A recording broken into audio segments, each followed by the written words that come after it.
Assalamualaikum warahmatullahi wabarakatuh. Selamat pagi, siang, sore untuk teman-teman semua. Salam Permira. Oke, jadi di diskusi online Permira kali ini kita kedatangan dua narasumber. Yang pertama adalah Pandu Dharma Wicaksono. Pandu Dharma Wicaksono merupakan Presiden Green Generation Indonesia saat ini dan sedang aktif berkuliah di Universitas Gadjah Mada di Yogyakarta, Indonesia, dan sedang mengambil jurusan Ilmu Komunikasi S1 di UGM. Dan narasumber yang kedua yaitu Maria Novitasari Saragi.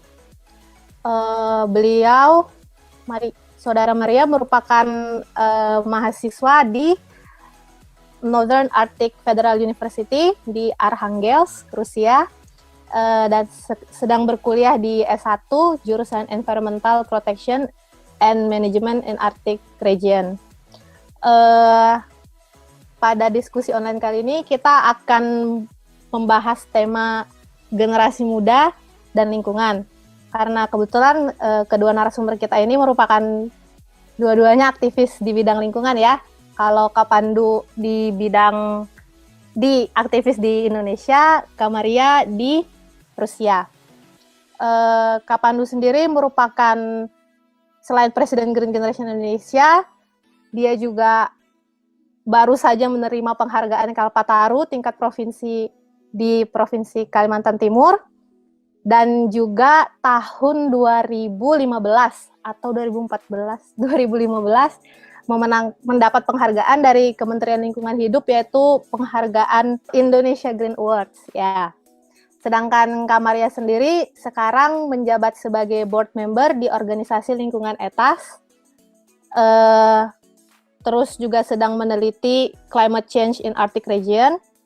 Selain itu, Kak Maria juga pernah terpilih sebagai peserta ekspedisi ke Arktik bulan Juni lalu, Juni 2016. Kak Maria juga pernah menjadi member pembicara di Forum Mahasiswa Arktik di Norwegia, dan sekarang sedang bekerja sebagai project manager dalam dua project sekaligus, yaitu Project Eco University dan Palm Oil and Forest Fire in Indonesia yang didukung oleh Greenpeace Rusia. Oke. Itu tadi perkenalan singkat untuk para narasumber. Sekarang kita masuk ke diskusi ya, langsung. Pertama, saya mau bertanya dulu nih ke narasumber pertama, Pandu Dharma Wicaksono, Presiden Green Generation Indonesia. Mungkin sebagian besar dari kita belum pernah mendengar apa sih itu Green Generation Indonesia. Mungkin Saudara Pandu bisa menjelaskan apa itu Green Generation Indonesia? Terima kasih.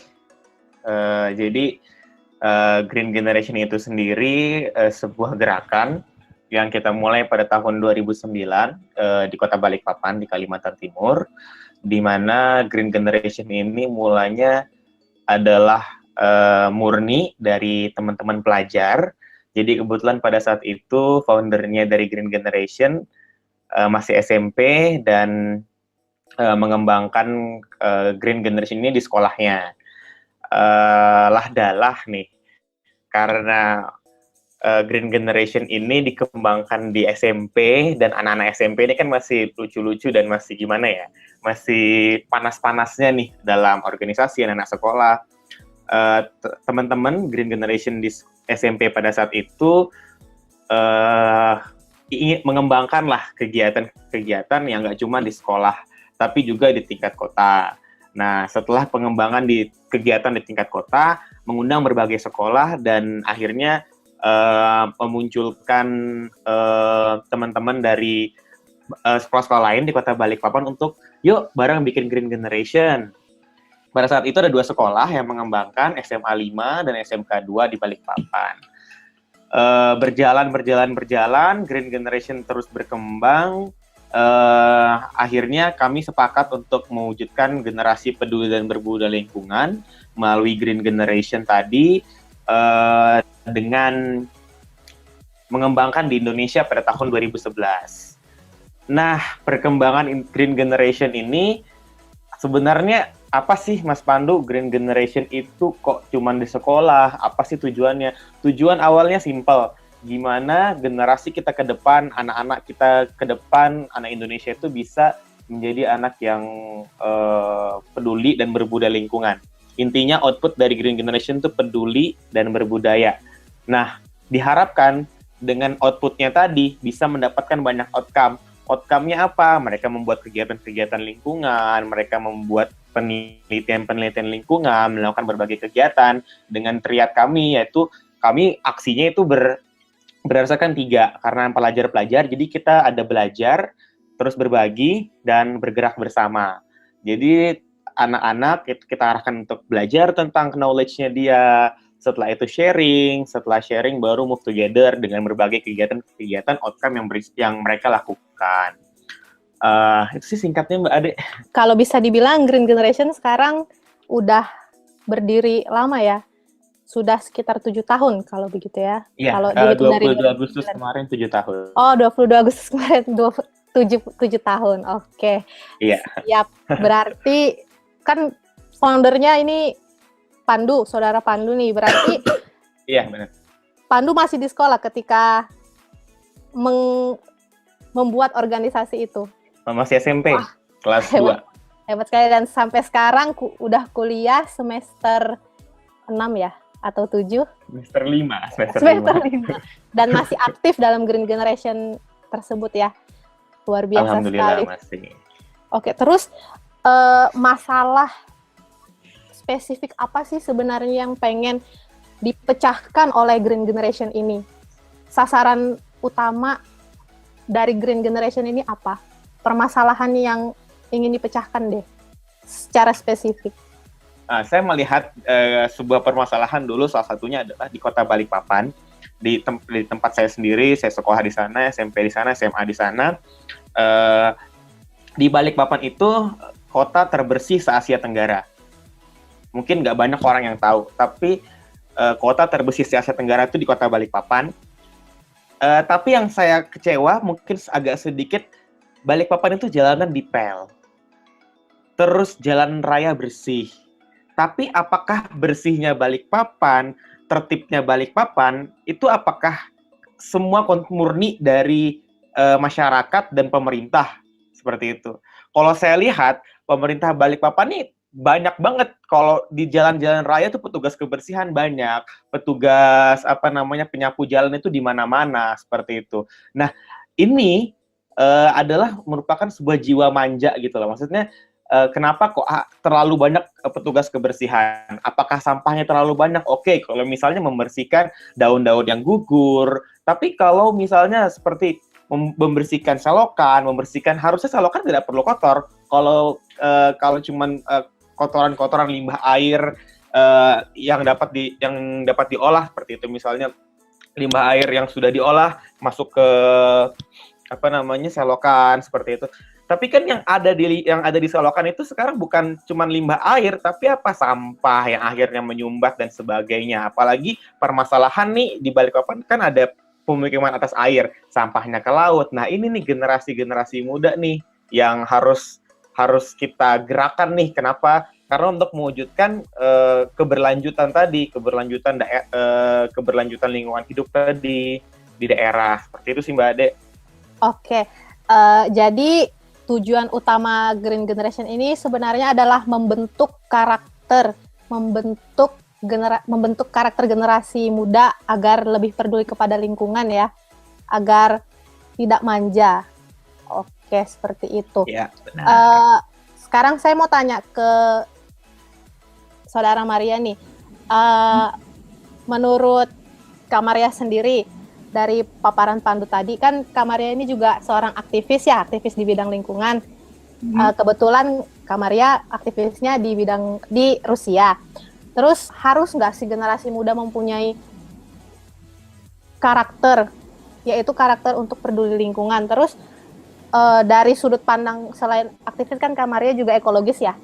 Nah, dari sudut pandang Kak Maria sendiri, seorang aktivis dan ekologis, masalah terbesar yang harus dipercahkan oleh kita generasi muda itu apa sih? Seperti itu. Iya. Nah, kalau menurut saya sendiri sebagai ekologis dan juga ekoaktivis, kayak banyak banget orang tuh yang kayak masih kayak gimana sih cara untuk menyelamatkan lingkungan, kayak lingkungan yang besar gitu loh. Tapi untuk merubah suatu sistem yang besar itu tuh bisa dimulai dari sesuatu hal yang kecil, kayak yang bisa kita lakukan sehari-hari. Kayak misalnya melakukan eco-friendly lifestyle, kayak misalnya nggak pakai kendaraan pribadi yang terus-menerus, jalan kaki, terus pisahin sampah. Kayak di Rusia kan ada itu kan tempat sampah yang 3 jenis atau 2 jenis gitu, yang plastik, organik, sama kertas. Itu bisa dari sendiri gitu loh, kita coba memisahkan sampah-sampah itu, karena sampah itu kan juga masalah yang besar untuk untuk manusia, karena kita bisa memproduksi itu kayak sampah, tapi nggak bisa untuk menghilangkannya. Itu semakin tahun sampah bertambah gitu kan, itu dekat dari lingkungan kita, tapi kadang orang suka lupa, suka nggak peduli gitu sama itu. Terus juga bisa dari hal-hal yang kecil gitu, melakukan eco-friendly lifestyle, terus juga menyebarkan kayak paham-paham ini gitu loh, jangan kayak yang besar kayak berpikir ayo gini gimana supaya untuk menghalang climate change, tapi kayak terlalu besar, terlalu itu. Coba lakukan dari hal-hal yang kecil. Kayak misalnya di Rusia sendiri, kayak ini ada beberapa stiker-stiker gitu loh, kayak ini propaganda buat anak-anak kecil. Kayak misalnya ini, climate change for peace, kayak climate change for peace. Kayak apa sih climate change? Climate change emang beneran ada gitu kan? Kayak kita melakukan lesson di sekolah, apa itu climate change. Nah terus kayak misalnya tentang nuklir gitu loh, nuklir itu apa sih, bahayanya apa, keuntungannya apa gitu loh, menjelaskan orang-orang yang lebih muda, lebih itu yang nggak ada pengalaman sekali, nggak belajar ekologi di kuliah, tapi setidaknya ada pemahaman ekologi. Nah itu yang saya pengen bawa ke Indonesia ke depannya, untuk membawa pengalaman di Rusia ini, cara mereka mendidik orang supaya menjadi lebih ekologis, menyenangkan gitu loh dengan organisasi gitu. Hal apa yang bisa kita lakukan? Baik itu hal kecil atau hal besar, itu apa yang bisa kita lakukan? Karena seperti kita tahu kan kita punya keterbatasan, entah keterbatasan waktu atau keterbatasan materi atau hal-hal lain dan sebagainya. Itu hal apa yang bisa kita lakukan untuk menanggulangi masalah tersebut? Mungkin yang pertama dari Pandu dulu ya. Untuk teman-teman kita membuat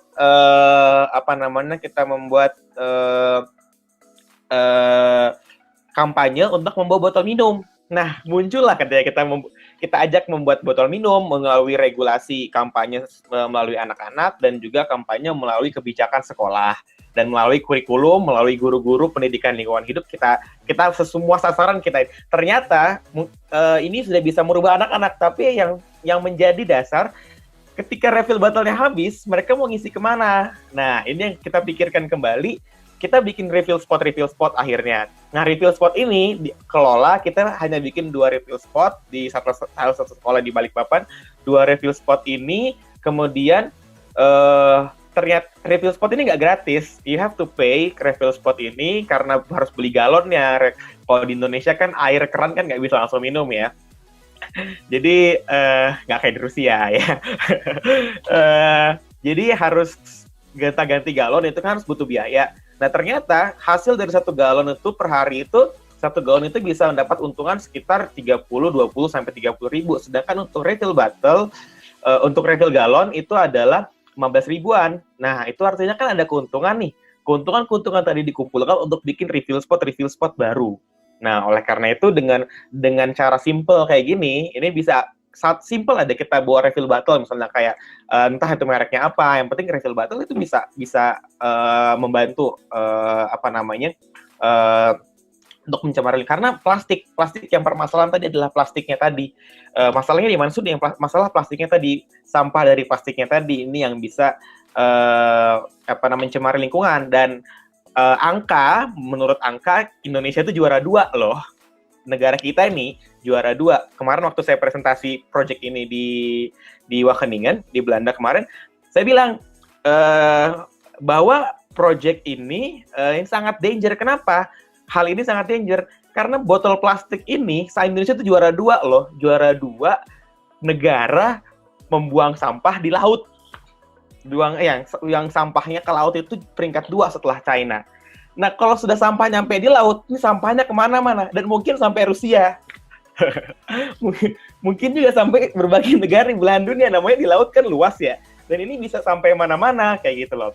Jadi ini Itu tadi dari Pandu, dari Kak Maria gimana nih Kak Maria? Pendapatnya? Orang Rusia itu lebih banyak memproduksi makanannya sendiri daripada orang Indonesia. Palu loh, orang Rusia kan dingin tempatnya, terus kayak summer cuma 3 bulan, tapi mereka bisa loh memproduksi 3 bulan itu buat makanannya setahun gitu loh, misalnya kentang, wortel, segala macem di dacha.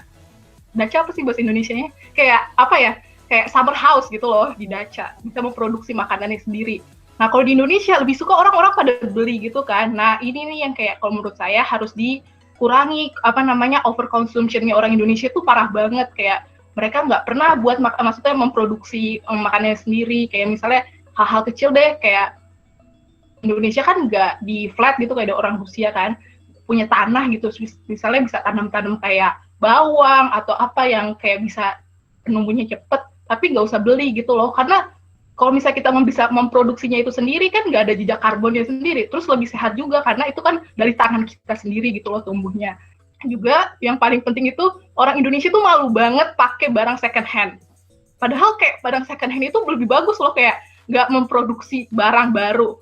Banyak orang yang nggak tahu baju H&M, Pull and Bear itu dibuat dengan cara yang nggak perikmanusiaan gitu loh, di negara-negara kelas 3 orang dibayar rendah dan harganya murah kan H&M atau Pull and Bear gitu, tapi nggak tahu cara produksinya apa. Lebih baik mendingan pakai barang yang second hand, nggak memakai tenaga-tenaga dari cara pengupahannya rendah, tapi juga masih bagus dan juga nggak memproduksi jejak karbon gitu loh. Kayak menurut saya pola pikir orang Indonesia yang terlalu konsumtif itu harus dirubah gitu loh, karena masalah overconsumption ini harus dirubah. Dan juga budaya orang Indonesia malas pakai kendaraan umum itu juga harus dirubah. Orang yang nggak mau jalan kaki, kayak di Indonesia kayak misalnya jalan dari rumah gitu kan, rumah saya lumayan jauh, kalau ke jalan besar mau naik misalnya kendaraan umum, orang-orang kebanyakan pakai ojek. Di sini kan nggak ada ojek gitu kan, lebih banyak jalan kaki, kayak naik taksi pun mahal gitu loh. Jadi kayak harus dirubah dari mental yang dari mentalnya sendiri gitu loh. Kalau misalnya nggak sekarang, siapa? Kalau nggak kita, itu loh harus mulai dari sekarang kalau menurut saya gitu, dari hal-hal yang kecil dan juga itu punya efek. Ini pertanyaannya, apa sih plan Green Generation dalam menyongsong COP20? Apakah ada halangan besar yang pernah dihadapi Green Generation dalam mengkampanyekan lingkungan? Seperti itu. Terus, terkait tadi tentang masalah batu bara dan palm oil itu, bagaimana caranya Green Generation melibatkan pemegang kepentingan dalam proses problem solving. Karena kan tadi seperti yang dibilang, sekarang itu kita bukan waktunya demo, protes tentang masalah, tapi kita harus memberikan solusi, karena ini bukan masalah individual ya, ini masalah sudah menjadi masalah negara bahkan dunia. Oke. Iya benar, terima kasih yang COP20 di Maroko ya, atau saya lupa. Yang pasti Senin itu ada meeting di Jakarta terkait COP, persiapan COP juga. Kami tetap pada fokus kami, yaitu adalah di generasi muda.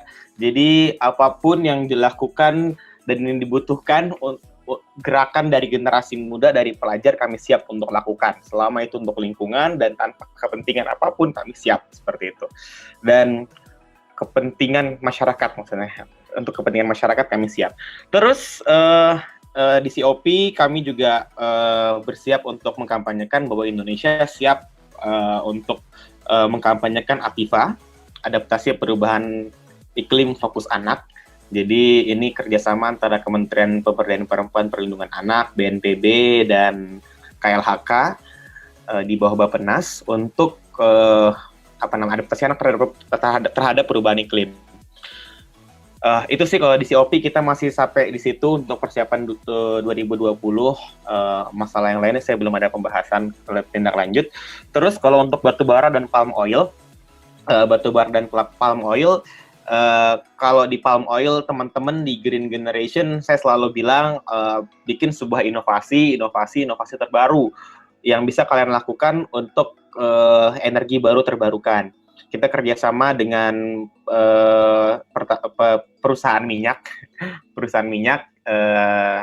di Indonesia untuk terkait energi baru terbarukan. Kemarin kita barusan launching tentang program Sobat Borneo di Novotel Balikpapan untuk program energi baru terbarukan. Ini salah satu concern kami untuk bisa mendukung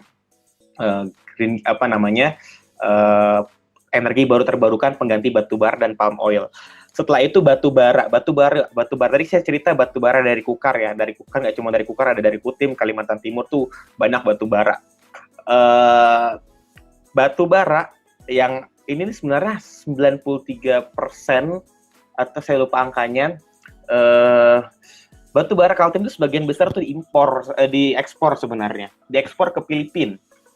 Jadi sebenarnya yang menggunakan batubara banyak dari Kaltim itu adalah Filipina. Seperti itu. Makanya kemarin ada Indonesia mengancam Filipina dengan stop suplai batubara ke Filipina, itu batubaranya Kaltim tuh. Nah, untuk batubara kami selalu mensounding. Kenapa? Karena ini yang menjadi dampak juga kepada anak-anak nih. Banyak berita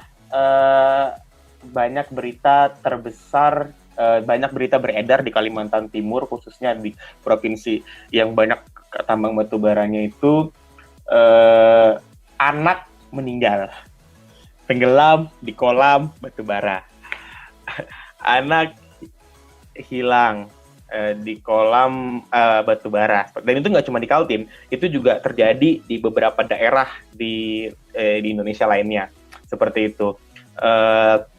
Dan ini terjadi di negara kita, seperti itu. Palm oil di Riau, seperti itu. Palm oil di Riau. Kita ngelihat nih, teman-teman di Rusia mungkin ada sebagian, atau mungkin ada yang dari Riau, ada yang juga pernah ke Riau, bahwa provinsi terkaya itu kan Riau nih. Tapi apakah dengan dia menyandang sebagai provinsi terkaya, masyarakatnya ini makmur? Seperti itu. Tingkat kesejahteraan masyarakat paling sejahtera itu ada di, bukan sejahtera sih, maksudnya hidupnya itu nyaman dan sebagainya, itu tingkat layak hidup itu ada di Kulon Progo, di Jawa. Padahal provinsi itu kekayaannya merupakan daerah termiskin di Indonesia, tapi sejahtera. Jadi bukan karena kaya sejahtera kan, seperti itu. Nah, ini yang kita harus lihat gitu loh, bahwa fenomena sosial yang terjadi di masyarakat di Indonesia adalah bukan karena ini dari daerah ini karena punya batubara kaya, apakah karena ada perusahaan batubara? Nah, kebetulan di studi saya kita belajar tentang corporate social responsibility, dan ini fenomena terbaru yang terjadi di Indonesia. CSR itu hanya sebagai bukan corporate social responsibility, bukan social responsibility sebenarnya, tapi adalah money responsibility. Jadi ketika memberikan uang, misalnya nih aku perusahaan minyak, aku atau perusahaan batubara, aku tuh perusahaan palm oil. Oh, ini ribut, kasih uang, selesai. Oh, ini ribut, kasih uang, selesai. Kayak gitu. Yang harus diberikan, yang harus diajarkan kepada masyarakat Indonesia adalah keberlanjutan tadi. Misalnya ring 1 dari palm oil tadi harus dibina ke ketahanan dia, dari misalnya dibina bisnis, dibina apapun, dan itu yang terjadi. Dan di perusahaan-perusahaan di Indonesia kan enggak. Perusahaan-perusahaan di Indonesia kan yang dilakukan apa? Hanya tadi seperti uang bodreks lah bahasanya. Daripada dia pusing di demo, lebih baik dikasih uang, masyarakatnya diam. Tapi kan enggak, seharusnya dibelikan sebuah corporate sosial tadi, ini yang salah nih. Yang salah. Dan di GG di GG kita mensupport ke sana, kita membantu pemerintah untuk ayo, daripada kamu kasih uang nggak beres, mending uangnya untuk apa? Mending uangnya untuk hal-hal yang terstruktur, kayak gitu loh. Dan terstruktur apa? Nah, terstruktur itu apa?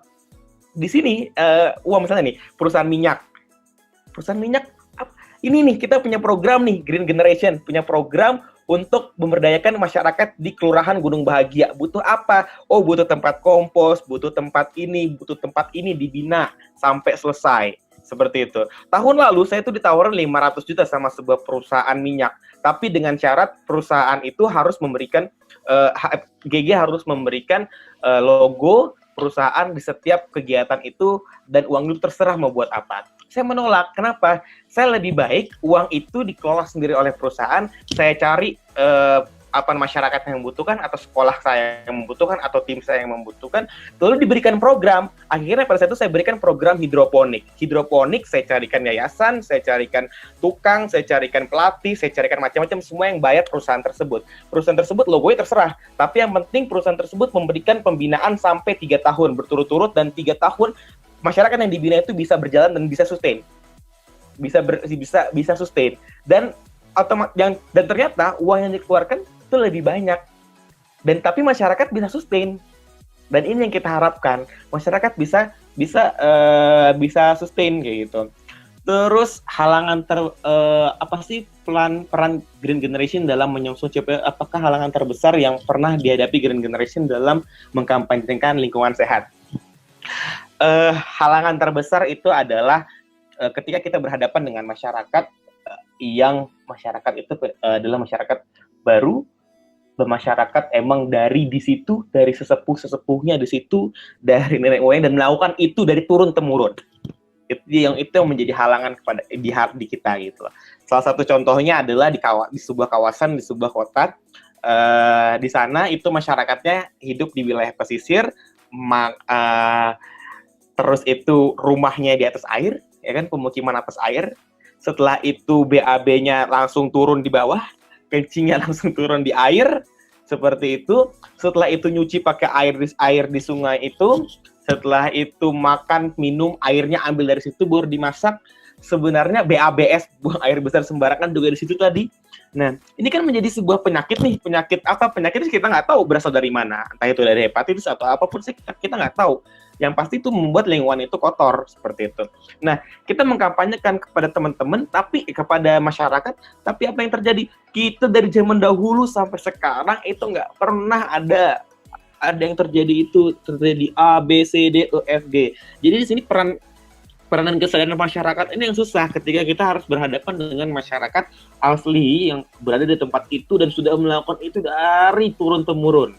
Dan ini susah merubahnya. Lebih mudah kita merubah masyarakat pendatang yang baru dan baru ada di situ, masyarakat yang bekerja, daripada orang yang asli di situ. Dan ini merupakan tantangan, tapi kita selalu mencoba dengan cara-cara pendekatan-pendekatan yang baru untuk menghadapi masyarakat itu. Mungkin sampai situ dulu, Mbak Ade.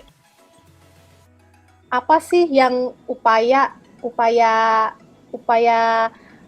Kamaria sebagai aktivis di Rusia itu untuk meningkatkan kesadaran dan kepedulian generasi muda Indonesia sedunia tentang lingkungan? Terus apa aja yang udah Kamaria dapat, karena kan tadi udah pernah ngelihat gimana di Norwegia, gimana di Rusia, di negara-negara Skandinavia lainnya itu bagaimana mereka aware-nya tinggi banget terhadap lingkungan. Jadi hal apa sih yang dapat diimplementasikan di Indonesia atau yang juga bisa dijadikan masukan untuk Green Generation, karena Pandu kan yang terjun langsung ke teman-teman generasi muda di Indonesia ya. Hal apa yang bisa diimplementasikan untuk Green Generation atau komunitas lain di Indonesia, seperti itu dari yang Kak Maria dapat. Oh ya, kayak udah setahun terakhir ini saya tuh suka keliling gitu ke forum-forum pemuda di bagian Eropa Utara buat ngomongin masalah palm oil itu. Dan kayak pas saya ceritain masalah palm oil itu, kebanyakan dari mereka tuh kayak nggak tahu tentang masalah itu. Kalau misalnya sampo yang mereka pakai itu pakai minyak oil yang palm oil yang sustainable bersertifikat atau enggak gitu loh. Jadi sekarang saya fokusnya di dua sistem kerja saya. Pertama di sampah sama di ini sendiri, palm oil sendiri. Nah, kalau dari pencemaran di Indonesia, saya lebih pengen kayak karena kan saya di Rusia nih sekarang sampai 2 tahun ke depan. Jadi itu saya kayak lebih mengkoordinasikan gimana kerjanya secara langsung berefek buat negara saya, buat Indonesia, tapi saya melakukannya di sini di Rusia atau enggak di deket-deket negara Eropa Utara gitu loh. Nah, saya kayak udah ngumpulin beberapa organisasi di Eropa Utara, organisasi kayak Grand Generation juga, tapi tingkat kepemudaan, namanya Natur Ungdom. Itu basicnya di Swedia, Norwegia, sama Finland, sama Rusia. Kita chapter yang di Rusia untuk ngebahas tentang palm oil sendiri, untuk membuat campaign palm oil sendiri. Dan ternyata campaign palm oil ini udah berlangsung di Norwegia. Jadi di Norwegia itu nggak ada produk makanan yang memakai minyak kelapa sawit.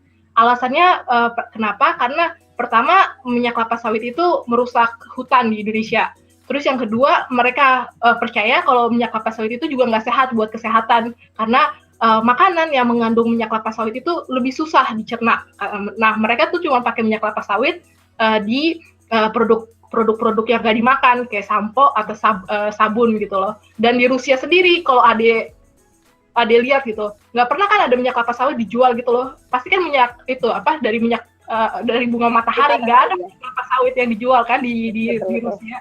Nah, karena mereka udah tahu kalau misalnya minyak kelapa sawit itu kayak nggak terlalu baik buat kesehatan gitu loh. Tapi di Indonesia itu masih belum bisa dirubah karena kan minyak kelapa sawit sendiri itu buat kita uang gitu kan, untuk merubah atau mengubah penggunaan minyak kelapa sawit ke tempat lain itu juga berefek untuk ekonomi kita. Jadi itu harus perlu dipikir gimana cara untuk supaya nggak terlalu depend sama minyak kelapa sawit, tapi ekonomi kita tuh bisa maju gitu loh. Terus masalah COP-nya itu bukan COP20, tapi COP22 itu di Maroko. Senang banget kalau dengar kalau misalnya Pandu juga bakal berangkat ke sana. Mungkin juga saya bakal berangkat juga ke Maroko. Tapi saya nggak dari Rusia, saya nggak mungkin dari Indonesia, saya dari organisasi kemudaan Eropa Utara, Natur Ungdom, dan kalau misalnya bisa ketemu bakal bisa seneng banget dan seru juga bisa kenal sama Pandu. Soalnya saya beneran nggak pernah tahu tentang kayak organisasi kepemudaan di Indonesia karena udah 3 tahun terakhir tinggal di Rusia dan kerjanya lebih jarak jauh gitu loh, kayak direct buat Indonesia tapi dari jarak jauh gitu, komunikasi sama orang-orang Greenpeace Indonesia. Tapi dari jarak jauh. Nah, kalau misalnya sekarang ini udah dibukakan gerbang sama Ade, kenalan sama Pandu, bisa langsung kayak organisasi kita mungkin bisa buat acara bareng, pemuda di Indonesia, pemuda di Rusia, di Norway, di Sweden, sama di Finland, kita bisa buat forum bareng atau ngebahas tentang masalah kepemudaan yang kayak common di antara beberapa negara ini.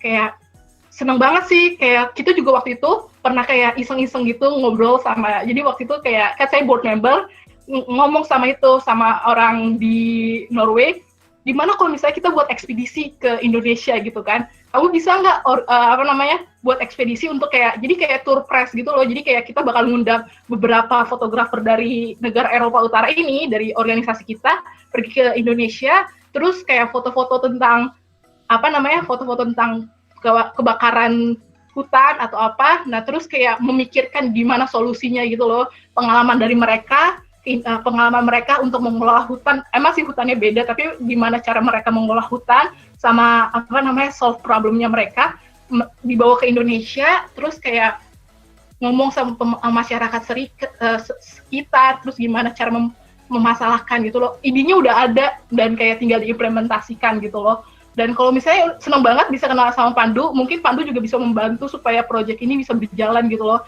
Karena jujur banget kayak palm oil ini beneran masalah yang beneran buat di karir saya, selain sampah. Dan mau kasih tambahan buat Pandu. Jadi sekarang saya lagi kerja di program namanya Eco University.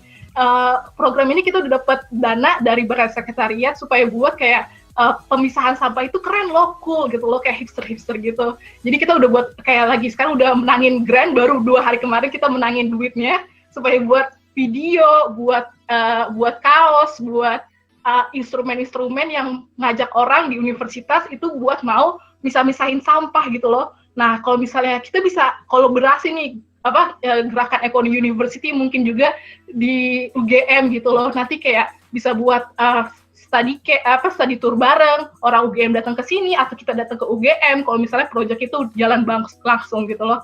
Kalau masalah dana, kita kan deket Norway nih, di Arhangus deket Norway, kita bisa dapat duit dari Balai Sekretariat gitu loh. Seru banget bisa kenalan sama Pandu, sama Ade juga, Green Generation. Oke, makasih Kak. Senang juga bisa berkenalan dengan kalian.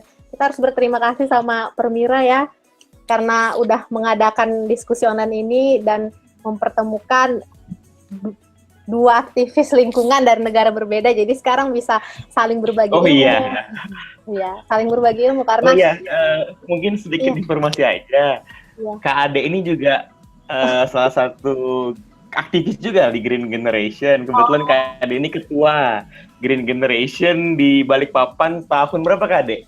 2011, 12 ya. 12 ya, tahun 2012 ya. Jadi Kak Ade ini salah satu penggiat juga di Green Generation yang sekarang ada di Rusia ya. Ada Jeff juga di Saint Petersburg. Jeff juga. Aduh, jadi banyak promosi. ya. Jadi promosi ya. Jadi oke. Masuk David teknologinya Permira berarti anak-anak Green Generation yang di Rusia sekarang. Iya, ada beberapa, ada sekitar 3-4 orang. Sekarang kita di Permira dari Green Generation, sekarang kita juga ikut di Permira. Ya. Karena Permira kita dipertemukan ya. Dalam concern kita sama dan kita dipertemukan. Semoga ada lagi teman-teman yang mungkin sekarang lagi nonton, ada juga yang concernnya sama seperti Pandu, sama seperti Kak Maria, mungkin juga sama seperti saya. Juga kita bisa dapat mengimplementasikan ilmu-ilmu yang Pandu punya, yang Kak Maria punya, dan pengetahuan terbatas yang saya punya, biar kita bisa sama-sama memajukan Indonesia dalam hal ini adalah lingkungan ya, seperti itu. Karena memang sebenarnya permasalahan yang dihadapi baik di Rusia, baik di Indonesia ataupun di negara-negara lainnya itu berbeda, tapi kalau kita sama-sama, kita saling konsultasi, kita saling berbagi ilmu, kita pasti bisa dapat jalan tengahnya.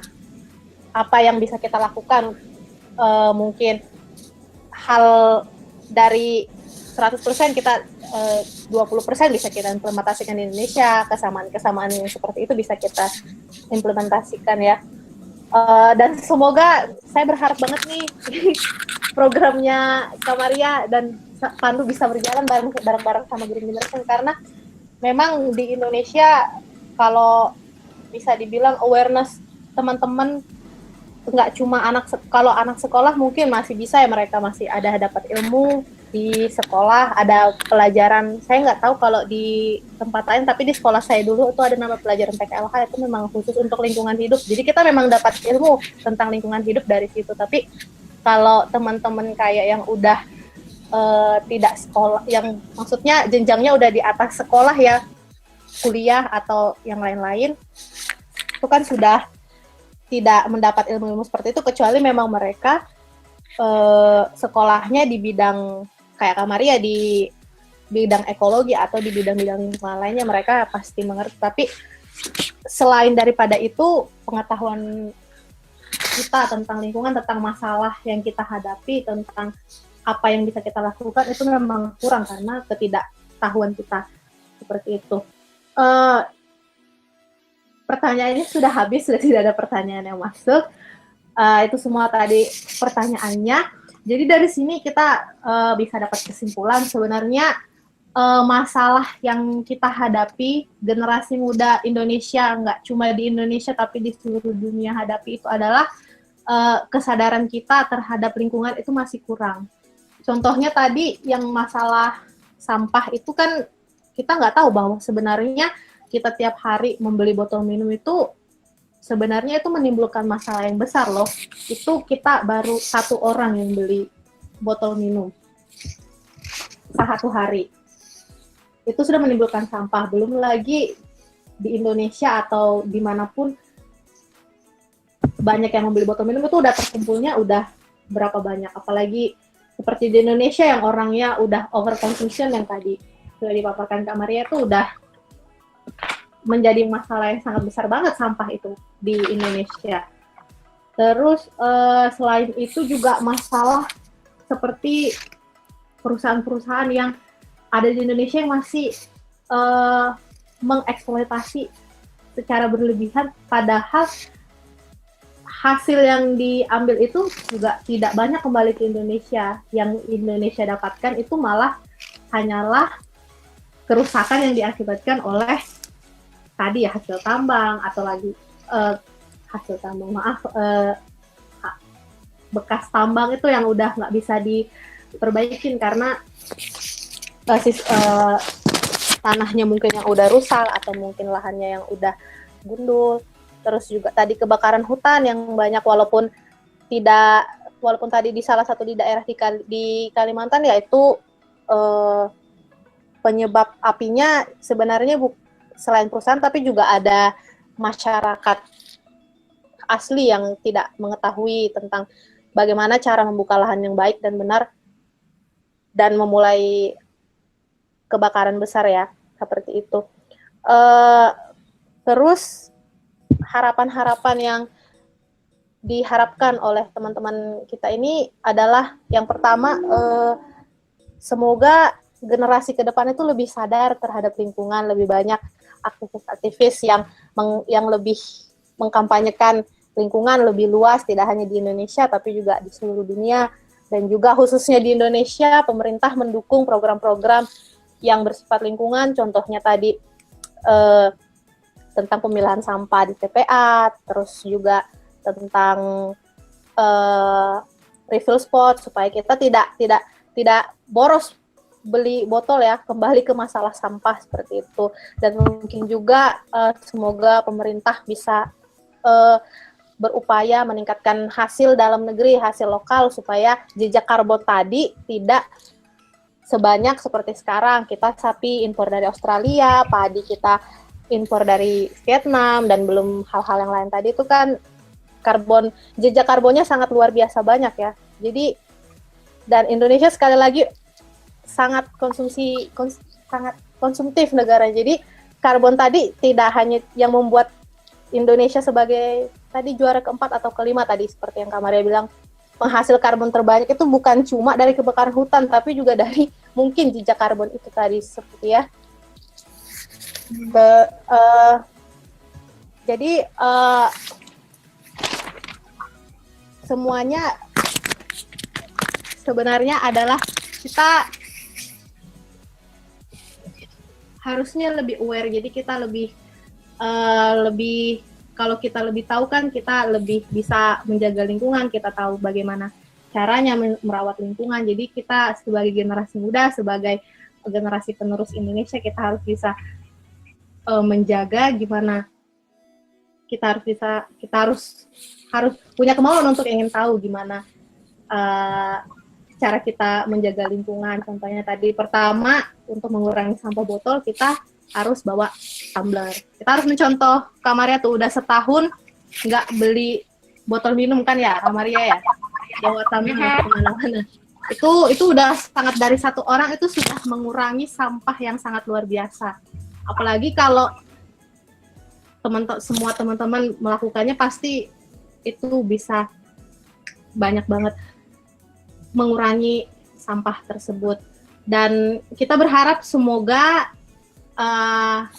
apa yang kita bahas hari ini membawa manfaat yang luar biasa. Dan saya sangat berharap sekali loh Kak Maria dan Pandu bisa bekerja sama, Kak Maria dan Green Generation bisa bekerja sama, karena kalau dari saya sih Green Generation ini masih di Indonesia, khususnya di Green Generation ini masih kurang untuk orang-orang yang memang memiliki ilmu di bidang ekologi ya. Karena kan seperti saya kuliah teknik, Pandu kuliahnya komunikasi, kita aktivis lingkungan tapi ilmu kita tentang lingkungan sendiri belum mendalam. Jadi kita butuh teman-teman yang memiliki ilmu tentang lingkungan, ilmu tinggi tentang lingkungan supaya kita bisa konsensus. Jadi kita bisa memajukan, bisa memperbaiki lingkungan Indonesia ke jalan yang lebih baik. Semoga agar lebih baik lah, seperti itu ya. Oke, terima kasih buat Kak Maria, buat Pandu. Terima kasih atas waktunya. Kita udah ngobrol kurang lebih 1,5 jam. Terima kasih banyak. Dan terima kasih teman-teman yang udah stay tune di Permira Rusia. Semoga bermanfaat ilmunya. Semoga hari ini nambah lagi ilmunya ya.